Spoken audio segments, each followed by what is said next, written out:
আপনারা আপনাদের ছেলেদের হাতে, মেয়েদের হাতে, যার এখনো পূর্ণ সময় হায়াতের বাকি, তার জীবন গড়বার আগেই তার হাতে একটা বড় মোবাইল 24 ঘন্টার জন্য তার হাতে তুলে দিলেন, তার হাতে দিয়ে দিলেন। এবার ছেলেটা নিজের মতো করেই বেড়ে উঠতেছে, কি খায়, কি ঘুমায়, কি করে না করে। আহা, 16 বছর বয়সে এত নারী দেখে ফেলছে, এত উলঙ্গ ছবি দেখে ফেলছে। 60 বছর 70 বছরের বুড়া চাচাও মনো এত মহিলা দেখে না।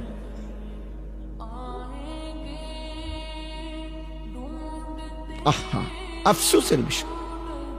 অসৎ সঙ্গ, অসৎ বন্ধু, অসৎ সঙ্গ।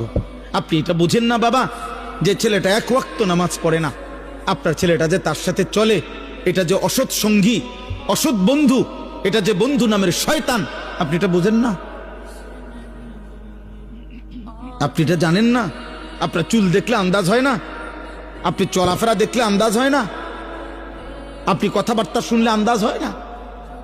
আজকে আফসোসের বিষয় হলো, মুসলিম পরিবার, অভিভাবক, মুসলমান তার পরিবারের প্রতি সচেতন, বর্তমান সময়েও অনেক সচেতন অভিভাবক, কিন্তু সচেতনতা হলো এই বাহ্যিক দুনিয়া, চাকচিক্যময় দুনিয়া, ঘর, দালান, বিল্ডিং, ব্যাংক ব্যালেন্স, উপার্জন, চাকরি, ব্যবসা, টাকা পয়সা রোজগারের কোনো পদ্ধতি, এইটাকে সাজাইয়া দেওয়ার জন্য যে পরিমাণ যত্নবান, তার চাইতে হাজার পরিমাণ গাফেল ঈমান, আমল, আখিরাত, আখলাক, চরিত্র, নামাজ, সেজদা, পরকাল, এটার থেকে বঞ্চিত রাখা, এই ব্যাপারে গাফেল শতভাগ, শতভাগ। উনি আজকে 3 মাস ধরে বাচ্চাটার সাথে লাগিয়া রয়েছে। ছেলেটার এসএসসি পরীক্ষা, রাত 12টার আগে তারে ঘুমাইতে দেয় না, ভোর টাইম মতো তারে উঠাই দিতেছে।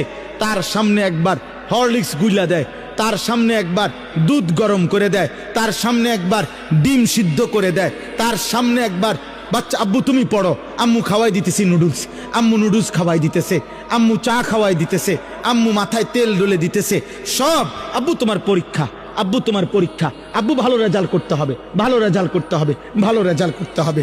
কিন্তু মুসলমানের বাবা মা একটাবারও বলে না 365 দিনে এই নাফরমান সন্তান 18 বছরের ছেলেটা একদিনও ফজরের নামাজ পড়লো না। হায় মা, তোর বিবেকের মধ্যে নামাজের কোনো গুরুত্ব নাই?